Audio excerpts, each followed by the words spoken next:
आणि या बैठकीमध्ये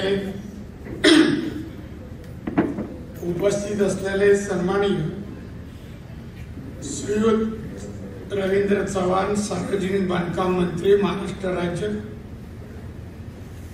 सन्माननीय श्रीयुत बाळ माने, सन्माननीय राजेश सावंत, जिल्हाध्यक्ष, सन्माननीय राहुल पंडित, सन्माननीय अविनाश सौदळकर, सन्माननीय सुदेश मयेकर, सन्माननीय बंटी हंजू, सन्माननीय बाबासाहेब प्रवळे, ॲडव्होकेट वर्धन, प्राध्यापक गुरुकर, मंचावर असलेले अन्य मान्यवर, या ठिकाणी उपस्थित असलेले सर्व पत्रकार मित्र, रत्नागिरीतील सर्व वडीलधारी मंडळी, विविध क्षेत्रातील तज्ञ, बुद्धिजीवी, मान्यवर, बंधू भगिनींनो आणि मित्र, थोडा आवाज का गेलाय कळलं नाही.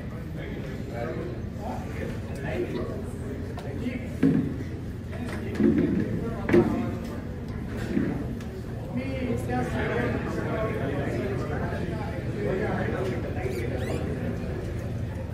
आणि ही सूचना केल्याप्रमाणे या चौकाने आपले विचार इतके मी व्यक्त केले आहेत, तेही मी ऐकले. या बैठकीमध्ये मला असं वाटतं की काय अपेक्षित आहे, मी एवढी मोठ्या संख्येने आलेली बुद्धिजीवी मान्यवर यांना या रत्नागिरीसाठी, कोकणासाठी, महाराष्ट्र आणि देशासाठी काय अभिप्रेत आहे ते मला जाणून घ्यायचंय. कारण असं आहे, तुम्हाला सांगतो, मी 2.5 वर्ष मोदी साहेब, माननीय मोदी साहेबांच्या मंत्रिमंडळात आहे. आता ज्या वेळेला कॅबिनेट असते, कॅबिनेटचे विषय संपले का 1 तास वेगळ्या विषयावर चर्चा. मग मोदी साहेब सांगतात, तुम्ही ह्या आठवड्यात कुठे जाऊन आलात, कुठे सभा झाल्या, काय लोकांचं आपल्या सरकारबद्दल मत आहे वगैरे ते विचारतात आणि प्रत्येकाला बोलायला लावतात. आज ही सभा आमच्या रवींद्र चव्हाण साहेबांनी आयोजित केली. मला वाटतं पुढच्या कॅबिनेटला रत्नागिरीवाल्यांना मोदी साहेबांबद्दल, भारत सरकारबद्दल गेल्या 10 वर्षात केलेली काम, मोदींचं कार्य, अमेरिकेसारखे अध्यक्ष अप्रिशिएट करतात, कौतुक करतात.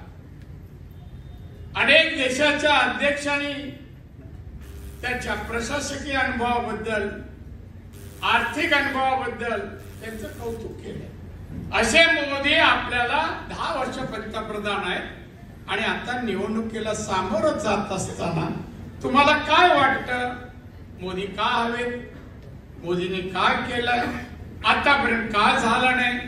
विरोधक यांचं म्हणणं आहे, नुसतं एकतर्फी बोलणं. विरोधकांचं पण म्हणणं काय, आता एक विषय नवीन आहे, सगळे विषय ॲलिगेशन किंवा आरोप करून आमच्यावर झाले. नवीन विषय आला कालपासून, भारतीय संविधान हे म्हणे बदलणार. कोणाच्या आमच्या ध्यानी, मोदी साहेबांनी अनेक वेळा स्पष्टीकरण दिलंय, अमित शहाजींनी केलंय, आम्ही भारतीय संविधान बदलणार नाही. याच्यातून असंतोष निर्माण करायचा, बाबासाहेबांच्या अभियानांना त्याच्यामध्ये नाराज करून आमच्या विरुद्ध उभं करायचं. बघा बाबासाहेबांचं संविधान बदलतंय, तुमचं काही इंटेन्शन. तर हे सगळे विषय आहेत, त्याबद्दल मला जाणून घ्यायचं होतं की आता ही 7 तारीख झाली का मी अन्य ठिकाणी प्रचाराला जाणार, अन्य राज्यात, त्यात तुमच्याकडून मला हे मिळेल की रत्नागिरी शहराबद्दल माझ्या काय अपेक्षा ज्या आपण राहतो किंवा मी कोकणी म्हणतो, त्या माझा कोकण कसा असावा, सिंधुदुर्ग, रत्नागिरी, रायगड, पालघर हे जिल्हे कसे असावेत, हे जिल्हे आर्थिक प्रगत असावेत, इथली जनता सुखी समाधानी असली पाहिजे, इथले शाळा कॉलेज त्यांचे रिझल्ट चांगले आले. इथली मुलं डॉक्टर व्हावीत, इंजिनियर व्हावी, IAS व्हावी, IPS व्हावी, कलेक्टर म्हणून इथे यावे, अन्य जिल्ह्यात जावे, कमिशनर वगैरे असं मला वाटतं. आणि म्हणून मी अनेक वर्ष या माध्यमातून काम करतो. माननीय मोदी साहेबांच्या मार्गदर्शनाखाली किंवा त्यांनी जे भारतात काम केलंय बांधवानं, असं काम यापूर्वी जर झालं असतं तर आज भारत वेगळा असतं, वेगळा. आज भारतात मोदी साहेब जेव्हा आले पंतप्रधान म्हणून 2014 आले, जगाच्या अर्थव्यवस्थेमध्ये भारत 11 नंबरवर होता, 11 नंबर. 10 वर्ष झाली मोदी साहेबांनी भारत देशाला जगाच्या अर्थव्यवस्थेमध्ये 5व्या क्रमांकावर आणले. 5व्या. एवढंच करून नाही ते थांबले. त्यावेळेस म्हणाले की आता येणाऱ्या 2030 साली माझा भारत हा 3रा क्रमांकावर होईल. 3रा क्रमांक म्हणजे अमेरिका, चायना आणि भारत. ही आर्थिक प्रगती यावर कधीच कोण बोलत नव्हतं कुठल्या पंतप्रधानाबद्दल.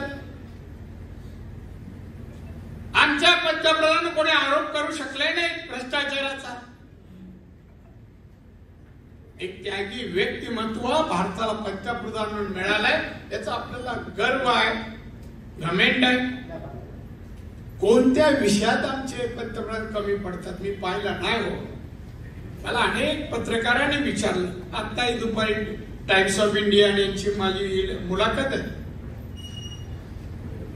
मोदी साहेब 18 तास काम करतात, 18 तास. एवढंच नाही की प्रत्येक विषयाचं नॉलेज, विषय त्यांना चांगला ज्ञात असतो, कमांड आहे प्रत्येक विषयाबद्दल. आणि मुख्य म्हणजे भारत देश गरीब आणि भारतातील गरिबांबद्दल हसता आहे. त्यांचं परिवर्तन, त्यांची गरिबी जावी, सुखी समाधानी माझा 140 कोटी लोकसंख्येचा देश व्हावा ही त्यांची तळमळ आहे.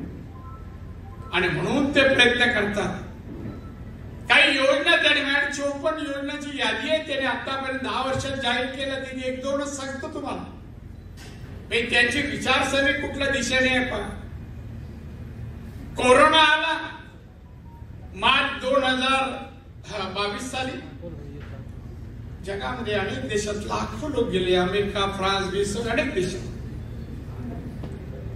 अनेक देशात लाखो लोक गेले. भारतातही गेले. मोदी साहेब ते पाहून गप्प बसले का? नाही गप्प बसले. त्यांनी वॅक्सिन निर्माण केली, औषधं निर्माण केली, देशात परदेशात वाटली, दिली. एवढेच काय, कोरोनामुळे कंपन्या बंद पडल्या. माझ्याकडे MSME उद्योग आहे, मायक्रो, स्मॉल अँड मीडियम. कारखाने बंद पडले, कामगार बेकार झाले, फेरीवाले वगैरे छोटे मोठे उद्योग सगळे बंद पडले. गरिबांच्या घरी अन्न नव्हतं, उपासमार होत होती, घरातली मुलं रडत होती भुकेपोटी. मोदी साहेबांनी 80 कोटी जनतेला, 140 कोटी पैकी 80 कोटी जनतेला मोफत धान्य तेव्हापासून सुरू केलं, आजही आणि पुढच्या 5 वर्षात असणार. दूरदृष्टीचे आमचे पंतप्रधान. बांधवांना त्यांनी स्वच्छतेचा विषय एक आमच्या मान्यवरांचा त्यांनी पहिला निर्णय घेतला स्वच्छता. त्यामध्ये एक निर्णय घेतला, ग्रामीण भागात महिलांना शौचालयाची व्यवस्था नाहीये. किती शौचालय 10 वर्षात दिले? 11 कोटी 72 लाख. 11 कोटी 72 लाख शौचालय. घराघरामध्ये पाणी प्यायचं, द्यायचं, नळांनी पाणी द्यायला पाहिजे. किती जणांना दिली? 8 कोटी लोकांना घरात नळाने पाणी पुरवठा केला. 8 कोटी लोकांना. ज्यांना घर नाही, गरीब आहेत, झोपडं नाही, अशा लोकांना पंतप्रधान आवास योजनेतून 4.25 कोटी घरं दिली 3:45. घरात आजारी माणूस पडला, मोठा आजार झाला, घरात पैसे नाहीयेत, गरीबाला काय उपाय आहे मरण्याशिवाय? मग मोदींनी अशा घरांसाठी, अशा रुग्णांसाठी आयुष्यमान भारत योजना सुरू केली. त्या कुटुंबाला 5 लाखापर्यंत मदत मिळू शकते, 5 लाखापर्यंत. महिलांसाठी किती उद्योग. मी जेव्हा वेळ आहे चार्ज घेतला, त्या भारतीय उद्योग क्षेत्रात महिलांची संख्या 13% आहे, 13%. आता ती 29 झाली. एसी एसटी साठी सेपरेट योजना इंडस्ट्रीची 90% सबसिडीच्या पण योजना आहेत. आदिवासी आणि मागासवर्गीय महिलांना 90% पण सबसिडी उद्योजक पाहायला पाहिजे. मोदींनी जर सांगितलं जेव्हा मी 3ऱ्या क्रमांकावर येईल, याचाच अर्थ भारताचा जीडीपी वाढावा, भारताचं एक्सपोर्ट वाढावं, म्हणजेच उत्पन्न वाढावं. भारताचं जे एक्सपोर्ट होतं ना, माझ्या खात्याअंतर्गत 45% माझं एमएसएमई डिपार्टमेंट एक्सपोर्ट करतं. देशाच्या अर्थव्यवस्थेत एमएसएमई 30%, 30% आहे, 30%. आणि दरवर्षी अपग्रेड होत जावं यासाठी आम्ही प्रयत्नशील असतो. ही मोदींची शिकवण, देशाचं उत्पन्न वाढावं, उत्पन्न वाढावं. मग असं वेळ मला असं वाटतं, हे मी देशात करतोय, माझ्या कोकणात, रत्नागिरीत, सिंधुदुर्गात तर चालू, बऱ्याचशा गोष्टी चालू केल्या. मेडिकल कॉलेज आणलं. मी मुख्यमंत्री होतो आणि एक कॉन्फरन्स अशीच घेतली अधिकाऱ्यांची, IAS IPS आणि अधिकारी. आणि मी सभा संपली, विषय संपले आणि मी सर विचारलं, बाबा कोकणातले अधिकारी आहेत, कोण डॉक्टर आहेत, कोण इंजिनियर आहेत, कोण IAS IPS, हात वर करा. IAS मध्ये एकही हात वर आला, IPS मध्ये नाही. वाईट वाटलं मला. महाराष्ट्राचा मी मुख्यमंत्री, मला असं वाटतं कोकणात फार हुशार लोक आहे, कारण भात मासे विषय खातात म्हणून. असंच काही लोकांनी लेख लिहिलं, त्याच्यावर मी आपलं समजू. आणि मग त्या रागाने मी मेडिकल कॉलेज, इंजिनिअरिंग कॉलेज सिंधुदुर्गात काढलं. त्याला आता 1600 मुलं इंजिनिअरिंग मध्ये शिकतायत. मेडिकल मध्ये आता 450 आहेत आणि यावर्षी 150 येतील, 600. एवढं ते महिला उद्योग सुरू केले. बचत गट आहे, माल बनवायच्या घरात, विकायला कुठे माध्यम आहे, मार्केटिंग कुठे करणार. मग त्यासाठी मी सेंटर सुरू केलं. जे बनवाल ते बनवा, आणा सेंटरवर, लगेच पैसे मिळतील. आणि आम्ही एक company Sindhudurg private limited company केली, ती प्रोसेसिंग, पॅकिंग आणि मार्केटिंग ती कंपनी का हे चालू केलं. सरकारी ना, याच्यात सरकार कुठेच. वृद्धाश्रम, काँग्रेस बिग्रेस अनेक पक्षाचे लोक रिटायर होत आहेत. अशा कुठेतरी व्यवस्था आपण काळजी घ्यायला पाहिजे. शेवटी आपण नागरिक आहेत. मग तिकडे मी आमच्या अगदी निसर्गरम्य ठिकाणी एक वृद्धाश्रम बांधला. अशा अनेक कोकणातल्या लोकांचं, मी जेव्हा आमदार झालो 90ला, पर कॅपिटा इन्कम दरडोई उत्पन्न 35,000 होते. आज 2,40,000, रत्नागिरीपेक्षा जास्त. बघा, रत्नागिरीपेक्षा जास्त बोला पण टाळा पण असं नाही. पण मी आता मोदी साहेबांनी, नड्डा साहेबांनी, अमित शहानी आणि आमच्या देवेंद्र फडणवीस यांनी मला ही संधी दिली. खरं मी थांबत होतो की आता बस किती पद मिळाली. माझ्या एवढं राजकारणात कोण नशीबवान नाही हो. बरोबर, हे 10वं पद आहे, लोकप्रतिनिधी 10वं पद आहे. आणि म्हणून सांगतो बस झाला तर व्यवसाय करू, आपले व्यवसाय नाही बोले, हम तुमको आपको छोडेंगे नहीं. ठीक आहे, याने उभं केलं, उभा आहे. अब की बार रत्नागिरी देखेंगे, तिथे विकास करू आपण. इथे मेडिकल कॉलेज आहे, डॉक्टर लोकांनी पहिलं इथे भाषण या ठिकाणी केलं. मग एवढे डॉक्टर्स आहे रत्नागिरी, हॉस्पिटल चांगले का होऊ शकत नाही. इथले अनेक लोक परदेशात उपचाराला का जातात, मुंबईत का येतात, पुण्याला का जातात? चांगली जर सर्व्हिस असेल, चांगले डॉक्टर आणि चांगली टेक्नॉलॉजी असेल, कोण बाहेर जाणार? बांधून तुम्ही जमलात, मला काम म्हणायचं आहे काय? एवढे विचारवंत एकत्र येतात, जगाचा, राज्याचा, देशाचा विचार करत असताना रत्नागिरीचा विचार, सर्वांगीण विकासाचा, आर्थिक सुबत्तेचा का करत नाही आपण? एकत्र वारंवार असं नाही की राणे आले तर 5-6 वर्षांनी अशी एखादी मिटिंग व्हावी, नाही, किमान 6 महिन्याने एक विषय घेऊन हायवे का होत नाही? जबाबदार कोण? तुम्ही सगळे शिकलेले आहात. सरकारला विचारलं का झालं नाही? मी पीडब्ल्यूडी मिनिस्टर बाजूलाच बसले, त्यांना विचार बाबा का कधी होणार? नाही दादा, डिसेंबर पर्यंत होणार. तुम्हाला एक प्रश्नाचं उत्तर झालं, डिसेंबर पर्यंत आपला रत्नागिरीचा हायवे पूर्ण. उद्योग धंद्याबद्दल मी सांगेन, प्रगती. आपल्याकडे शिकलेली मुलं नोकरी शोधतात. पाहिलंय मी अनेक वर्ष. महाराष्ट्रात 4 वर्ष मी इंडस्ट्री मिनिस्टर होतो. 4 वर्ष अनेक MIDC मी स्थापन केले तिकडे. पण त्या MIDC उद्योजक म्हणून मराठी येत नाही, अन्य लोक येतात. आज आपल्या स्टेजवरच्या सगळ्यांना सांगेन, इंडस्ट्रीमध्ये आज 1 नंबरला तामिळनाडू आहे. 1 नंबरला तामिळनाडू, 2 नंबरला गुजरात आहे, 3 नंबरला कर्नाटक आणि 4 नंबरला महाराष्ट्र आहे. आपण सिरियस नाही. नोकरी केली, संध्याकाळी सुटलं, आपल्या घरी आला, बस. पण आपण उद्योग केला, पुरी इन्व्हॉल्वमेंट या व्यवसायाचं दिली, साधन सामुग्री निसर्गाने भरपूर दिले आपल्याकडे कोकणात. त्याचा उपयोग करून जर वेगवेगळ्या व्यवसायात आपण जर गेलो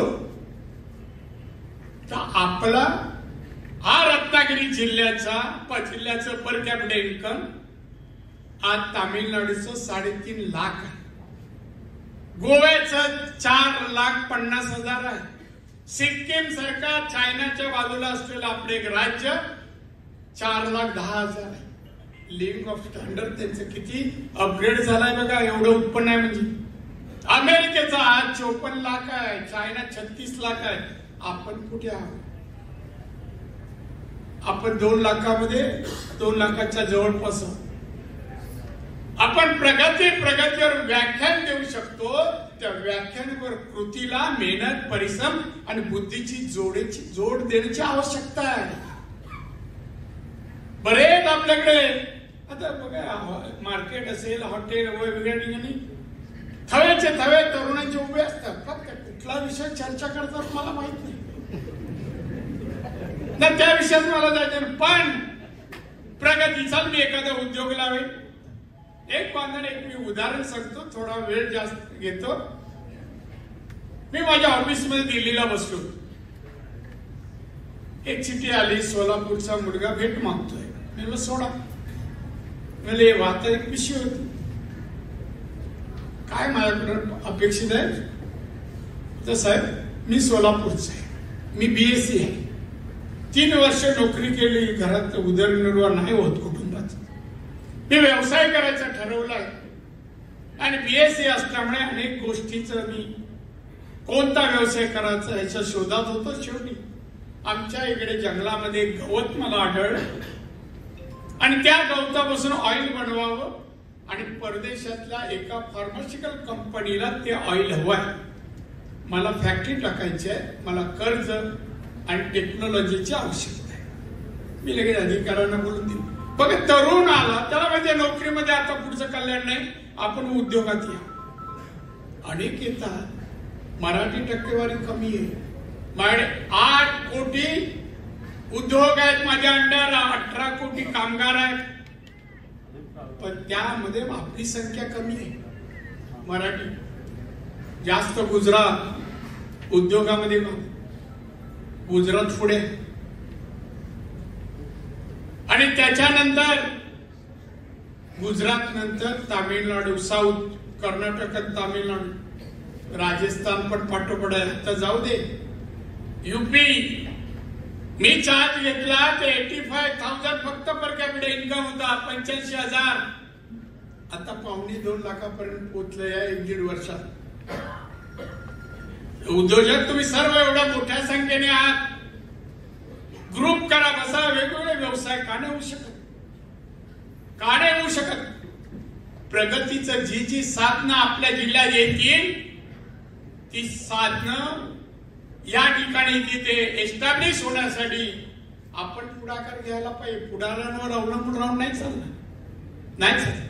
पुढाऱ्यांना प्रवृत्त करा, हे केलंच पाहिजे. उद्या मी खासदार मंत्री असलो ना, सांगा हे आम्हाला करून द्या. तिथे रिक्वेस्ट नको, आग्रह राखी व्हायला पाहिजे. लोकांच्या हिताचं आहे. आज चांगले मेडिकल कॉलेज झाले, हॉस्पिटल झाले, शाळेचा दर्जा, कॉलेजचा दर्जा मला माहित नाही. मी रत्नागिरी, जसं मी सिंधुदुर्गाचा घेतो. सिंधुदुर्गामध्ये मी आलो तेव्हा 10वी-12वीचा निकाल 36% आत होता. 36%. आज बघा 90-95. एका तर मुलांनी वेंगुर्ल्याच्या 99.99 मार्क गुण मिळवले. हे सर्व आपल्यावर आहे, आपण करा. मी राजकीय बोलू शकतो, हवंय त्या विषयावर बोलू शकतो. बांधव मला एक छंद आहे, बाकीच्यांसारखा मी पॉलिटिशियन नाही. तुम्ही माझी विधानसभेतील अनेक वर्ष विधानसभेत होतो, अपोजिशन लीडर 6 वर्ष होतो. लायब्ररीमध्ये, त्या लायब्ररीत कधी गेलात विचारायला पाहिजे सगळ्यात जास्त भाषण आणि मुद्देसूद कोणाची? तो पहिलं नाव माझं घे, पहिलं नाव माझं.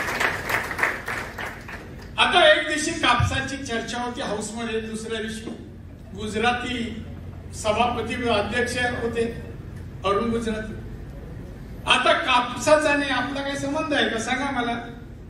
का गादीवर झोपतो तो कापूस एवढाच माहिती आपल्याला, बाकी कापूस काय माहिती?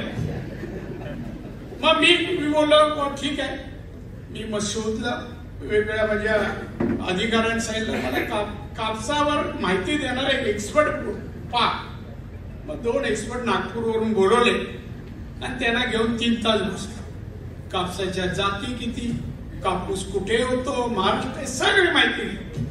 आणि दुसऱ्या विषयाच्या सुरू झाला. मी अपोजिशन लीडर 1.5 तास त्या विषयावर बोललो. आणि खाली बसताना अध्यक्ष उठले, राणे तुम्ही कापसावर PhD केली आहे का? मी हसलो, काय बोललो नाही. राणे मग मी त्या व्यवसायातला आहे, त्यांचं खरं ते धुळ्याचे जळगावचे आहेत, ते त्या व्यवसायात त्यांच्या कंपन्यात. मी त्या व्यवसायातला, मला जेवढं माहित नाही तेवढं तुम्ही बोलला. याचा एक कारण सांगतो. प्रत्येक आता जीएसटी आला, नवीन टॅक्स. पुण्याला गेलो, 2 दिवस बसलो फायनान्स एक्सपर्ट वर.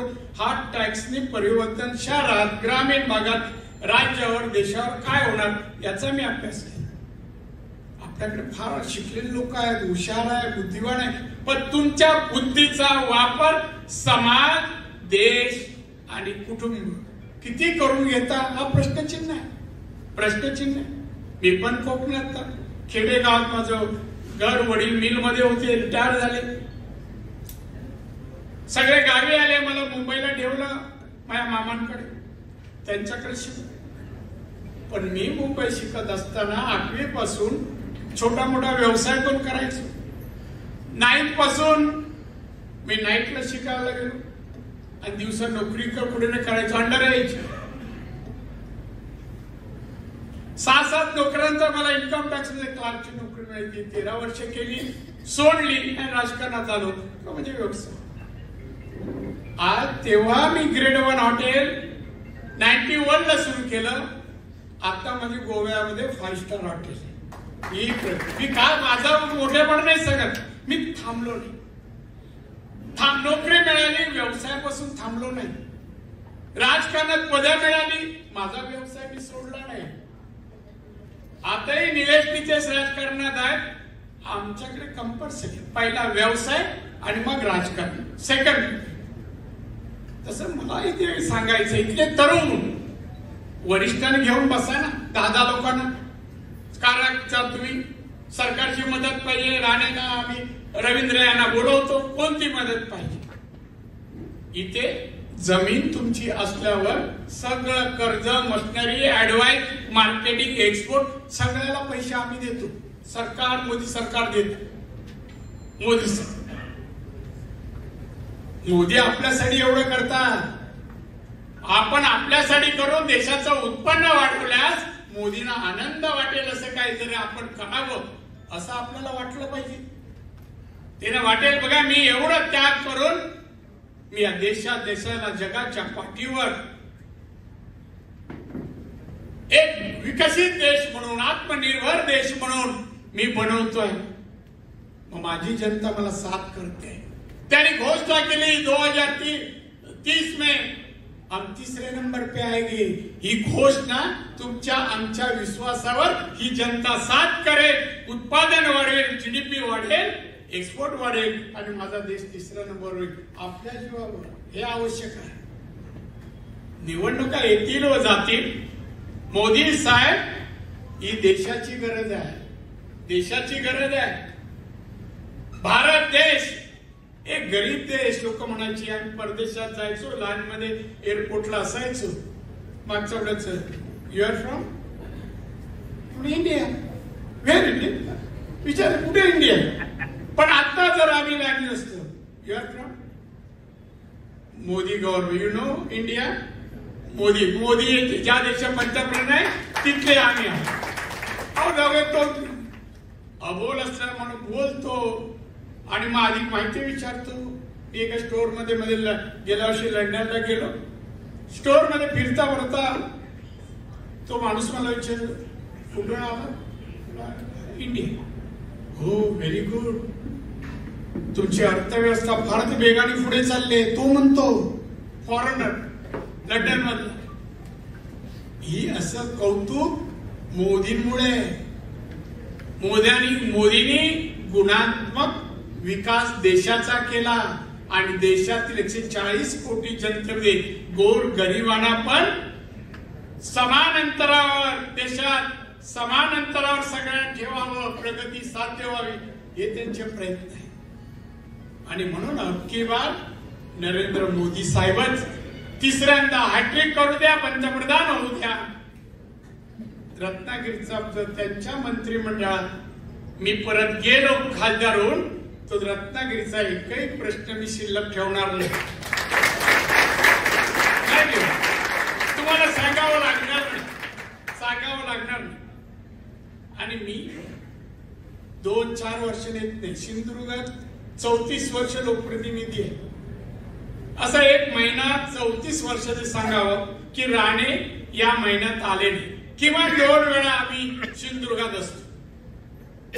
ती प्रथा मी तुमच्याकडे पण 2 वेळ येण्याची पुढे ठेवी आणि तुमचे प्रश्न आपण मार्गी लावू. काळ्यांबरोबर तुमचं एक सहकार्य पाहिजे. 7 तारीखला मेला लोकसभेची निवडणूक आहे. लोकसभेची आणि लोकसभेची निवडणूक या मतदारसंघातून रत्नागिरी सिंधुदुर्गातून मी उभा आहे. पक्षाने मला उभं केलंय. शिंदे साहेबांच्या शिवसेनेने मला पाठिंबा दिलाय. मला तसं अजित पवारच्या पक्षाने पण पाठिंबा आहे. राज ठाकरेंनी पाठिंबा दिलाय. आठवले साहेबांनी पाठिंबा दिला. सगळ्यांचाच पाठिंबा आहे. हे सगळे माझे सहकारी आहे. आणि म्हणून तुमचं सहकार्य 7 तारीखला प्रचंड मताधिक्याने काम जर कमीत कमी कालावधीत भरपूर व्हायचं असेल, तो जो माझा वेग असेल, मतदान पण त्या संख्येने पडायला पाहिजे माझ्या नावावर असं मला वाटतं. आणि 2-2.5 लाख मताधिक्याने इथला उमेदवार जिंकून येण्यासाठी तुमचं मी सहकार्य मागतोय. तुम्ही शेजारी पाजारी नातेवाईक सगळ्यांना सांगा या वेळेला फक्त कमळ आणि कमळालाच मतदान करा आणि मोदी साहेबांना आशीर्वाद द्या की ते चांगलं काम करतायत, देशाला जगात नाव करतायत. आपल्याला देश 140 कोटी जनतेला सुखी समाधानी करून पाहतायत. त्यांना आशीर्वाद देण्यासाठी मतदान करा कमळाला एवढी विनंती करतो. आणि आपण फार मोठ्या संख्येने आमच्या पक्षाने जी हाक दिली त्याला हो म्हणून एवढ्या मोठ्या संख्येने तुम्ही जमलात आणि जमून त्या ठिकाणी ही सभा यशस्वी केली त्याबद्दल तुम्हा सर्वांना धन्यवाद देत असताना माझ्या कुलदैवत रामेश्वराला प्रार्थना करतो तुम्हा सर्वांना उदंड आयुष्य उत्तम आरोग्य आणि मनोकामना रामेश्वर पूर्ण करो अशी प्रार्थना करून रजा घेतो। जय हिंद जय महाराष्ट्र।